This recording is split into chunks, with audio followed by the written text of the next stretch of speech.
बामपाल स्थित ज्ञान ज्योति आवासीय विद्यालय के ओर से छात्र छात्राओं की शिक्षा में किसी प्रकार का बाधा ना हो, इसके लिए विद्यालय के शिक्षक शिक्षिकाएं प्रतिदिन विद्यालय में जाकर बच्चों के लिए ऑनलाइन शिक्षा दे रहे हैं।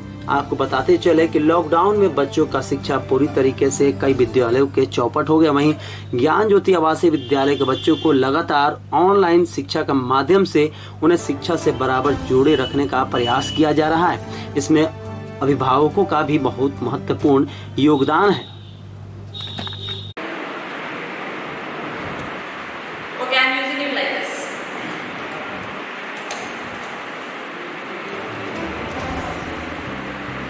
To fix it, we will use, Please raise your hands.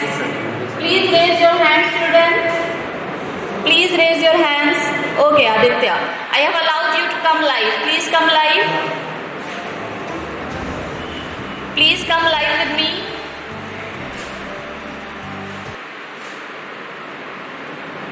On your camera as well. Along with audio, open your camera as well. वो काफ़ी अपने स्पष्ट और एक तरीके से जो प्रैक्टिकल आपने दिखलाया बच्चों को काफ़ी बेहतरीन तरीके से डेमो दिखलाया और समझाया, तो कितना मेहनत करना पड़ता है इस तरीके के इस परिस्थिति में पढ़ाने में? सबसे पहले तो ये फिजिकल तो क्लासरूम है नहीं, तो वैसे हम लोग अपनी तरफ से पूरी कोशिश करते हैं कि जितनी भी चीज़ें हो यहाँ क्लियर हो जाओ। उसके लिए हम लोगों ने स्पेशल सॉफ्टवेयर्स भी यूज़ कर रहे हैं जिससे कि चीज़ें बहुत क्लियर हो जाए बच्चों को, ठीक है। लेकिन अब समस्या थोड़ी बहुत यहाँ आती है कि कई बार ऐसा होता है कि सारे बच्चे जो हैं वो पूछ नहीं पाते हैं। फिर भी जैसे मैंने आज कराया तो इसको मैं आज ही ख़त्म नहीं करूँगी, इसको फिर कल प्रॉब्लम डिस्कशन इस पर करेंगे। बहुत सारे बच्चों को नहीं समझ में आया होगा, अगर ज़रूरत पड़ेगी तो दोबारा उन्हें समझाएंगे। तो हाँ, ये तो ज़रूर है कि जो फिजिकल क्लासरूम में टॉपिक्स हमारे एक दिन में क्लियर हो जाते थे उसको हमें थोड़ा लंबा करना पड़ता है, ठीक है। तो इसमें जो है वो थोड़ा सा जो सिलेबस को कवर अप करने में थोड़ी प्रॉब्लम होती है, बट हम अपने तरफ से पूरी कोशिश करते हैं कि चीज़ों का, जैसे आज मैंने प्रैक्टिकल कराया तो ये जितने भी टूल्स मैंने यूज़ किए थे उसे पहले से मुझे प्रिपेयर करके रखना पड़ा ताकि कराते समय मुझे किसी तरह की प्रॉब्लम ना हो, और उसके लिए पहले से प्रिपेयर भी होना पड़ा।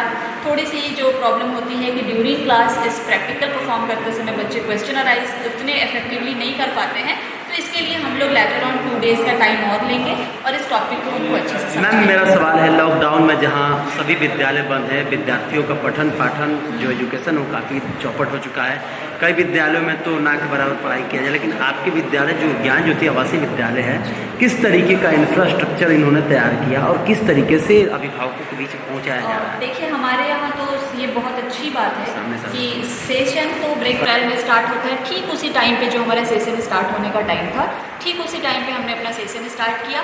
सबसे पहले स्टार्टिंग में थोड़ी सी चैलेंजेस आ रही थी क्योंकि सब अपने अपने घरों में थे, तो नेटवर्क स्टेबिलिटी उतनी अच्छी हर लोकेशन पे नहीं हो पाती थी। लेकिन फिर इसके लिए हम लोगों ने अपने यहाँ नेटवर्क बूस्टअप किया स्कूल में, और अब जब थोड़ी बहुत मूवमेंट्स होने लगी है तो हम यहाँ पे आके और इस तरीके से इस इंफ्रास्ट्रक्चर को भी यूज़ करते हैं, क्योंकि घर में कितना भी हो तो एक क्लासरूम का माहौल क्रिएट नहीं हो सकता है। तो यानी बच्चों को जोड़े रखने के लिए, पढ़ाई से दूर न रहने के लिए सबने, मैनेजमेंट ने, टीचर्स ने, सबने बहुत मेहनत की है इसके लिए, और हम सब जो है उस मेहनत के साथ अभी आगे अगर कितने भी दिन अगर ये चीज़ बढ़ता है तो हम कम्प्लीटली अब इसमें इस तरीके से इन्वॉल्व हो चुके हैं कि हमें कोई दिक्कत नहीं होगी। आज बच्चों के लिए क्या टॉपिक विशेष था और आगे क्या?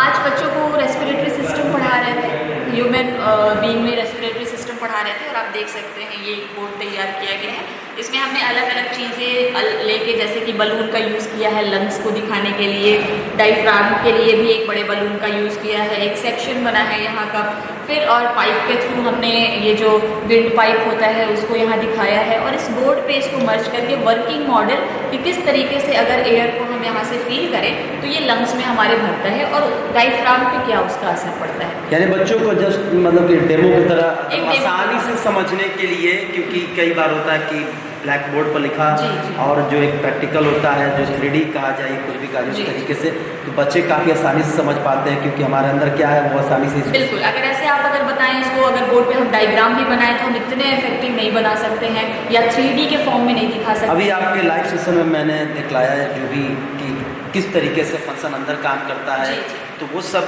जो बातें होती हैं जो हमारे अभी पेज, फेसबुक पेज पर भी लोग देख रहे हैं, बच्चे भी होंगे, उनके लिए क्या किस तरीके का संदेश होगा आपके लिए?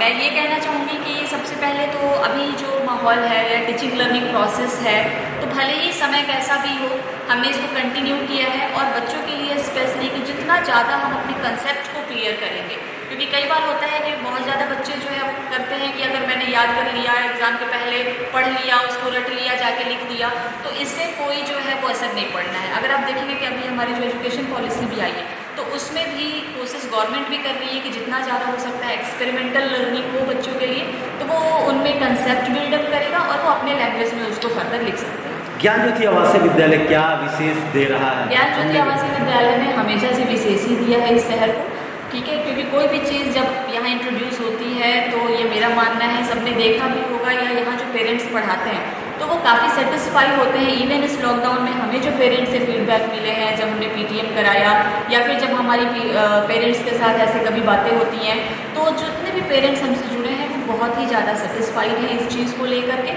कि ये जो चीज़ यहाँ प्रोवाइड हो रही है वो आरा शहर में क्या, आप आस-पास के पूरे शाहाबाद ज़िले में देखें तो कोई भी स्कूल ऐसा नहीं है जो इस तरह का प्लेटफॉर्म, और सोच भी नहीं सकता। यहाँ तो लोगों को बहुत मुश्किल हो रही है क्लासेस चलाने में, और हम एक्टिविटीज़ करा रहे हैं, एक्सपेरिमेंट्स करा रहे हैं, और आगे भी हमारी हमेशा से विद्यालय की ये कोशिश रही और रहेगी कि किस तरीके से हम नई चीज़ों को, नई तकनीक को बच्चों के बीच में लेके आएँ और वो कारगर साबित हो, क्योंकि हमारा मोटिव सिर्फ ऐसे ही पढ़ाना नहीं है। हम चाहते हैं कि हम अपने देश को आने वाले समय में हमारे यहाँ से ऐसे बच्चे निकल के जाएं जो कंट्रीब्यूट करें कहीं ना। इस तरीके का सुविधा मुहैया किसके द्वारा कराया जा रहा है विद्यालय में? क्योंकि एकदम हाईटेक तरीके से पढ़ाना कोई आसान काम नहीं होता है। आपने ये भी बात सही कहा कि कई अन्य विद्यालय जो हैं क्लासेस भी नहीं मतलब मजबूरी है, उनका रेंट है चाहे जो भी है, लेकिन आप लोग यहाँ पर पहुँच रही हैं, बच्चों को शिक्षा दे रही है। जैसा कि आपने कहा कि बच्चों के भविष्य की बातें हैं, क्योंकि उनकी जो दूरी है शिक्षा से ना हो, और ज्ञान ज्योति आवासीय विद्यालय हमेशा से एक अलग अपना पहचान बनाया है। खास तौर पे मैंने भी देखा कि तकनीकी जो बात किया जाए तो शाहाबाद में तो इसके जैसा कोई विद्यालय नहीं है। तो इसमें विद्यालय के जो डायरेक्टर हैं या प्रिंसिपल है उन लोग काफ़ी सर हमेशा से ये कोशिश करते हैं, डॉक्टर आदित्य विजय जैन जी सर हमेशा से उनकी ये कोशिश रहती है, मैडम की हमेशा से ऐसी कोशिश रहती है, श्रीमती CP जैन जी की, कि हमारे बच्चे जो हैं उन्हें वो चीज़ मिले इस जगह पे जो कहीं किसी बच्चों को ना मिले। उनकी कोशिश रहती है कि हम एक ऐसी नींव खड़ी करें यहाँ पे कि जो बच्चे हैं हमारे बहुत अच्छी जगह पे जाएं, और बच्चे जाते भी हैं। बहुत सारे जो यहाँ से पढ़े हुए बच्चे हैं वो बहुत अच्छी जगहों पे गए हैं, और हम ऐसी चीज़ों को इंट्रोड्यूस करें कि कहीं से ये ना लगे कि हम एक छोटे शहर में रहने वाले लोग हैं। मेरा यहाँ तक मानना है कि मुझे नहीं लगता है कि बड़े शहरों में भी इस तरह की चीज़ें सारे स्कूल्स प्रोवाइड कर पाते हो। ये तो बात है कि बच्चे राष्ट्रपति भवन वगैरह राष्ट्रपति से मिले, प्रधानमंत्री से मिले, तो बहुत अच्छे। कहीं भी किसी भी तरह की कॉम्पिटिशन, सिर्फ पढ़ाई का ही नहीं, अगर एक्स्ट्रा करिकुलर एक्टिविटीज़ भी आप देखें तो उसमें भी लास्ट ईयर भी हम नेशनल लेवल तक गए थे। सिंगिंग कॉम्पिटिशन में ग्रुप सॉन्ग कॉम्पिटिशन था उसमें।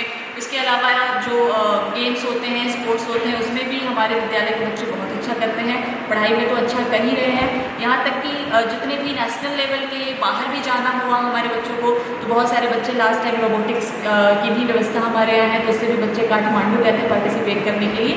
तो बच्चों के लिए भी, टीचर्स के लिए भी, पेरेंट्स के लिए भी ये बहुत ही अलग तरह का अनुभव है, और इसके लिए बहुत बहुत धन्यवाद हमारे विद्यालय के मैनेजमेंट को, सर को, मैडम को, कि हम लोगों ने इतनी अच्छी चीज़ों को, दिन रात यही सोचते हैं कि किस तरीके से हम